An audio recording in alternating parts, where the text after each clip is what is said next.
Example 2. Volume and capacity. At a kitchen table, a woman pours herself a glass of orange juice.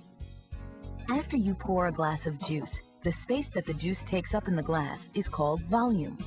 Volume is the amount of three-dimensional space taken up by any object. We measure the volume of a solid object in cubic units, like cubic centimeters or cubic meters. For a rectangular prism, or a cube, volume is equal to length times width times height. For a cube with 1 centimeter on each side, figuring out the volume is simple. It's 1 centimeter on each side, which is 1 cubic centimeter. A trapeze artist swings with a cube. This acrobat uses a large cube as part of the performance. It hangs from his feet. The measurements of the cube are 6 feet for the length, width, and height. To find the volume, multiply all the measurements together. The volume is 6 feet times 6 feet times 6 feet, or 216 cubic feet.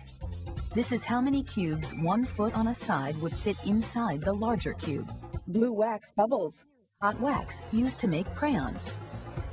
Measuring the volume of an amount of liquid requires measuring the volume of part of a container holding it. But it's still the same idea. You want to figure out how many cubes would take up the same amount of space. For liquids, the customary system also has units for volume of cups, pints, quarts, and gallons. When we measure the volume inside a whole container, how much it can hold, we use the word capacity. Capacity is the volume a container can hold. This blue liquid wax is being poured into molds that will make crayons. So, the capacity of a crayon mold is equal to the volume of liquid it takes to fill up the mold. The volume of one crayon when the wax hardens is the volume of the liquid that fits into the mold to make the crayon, the mold's capacity.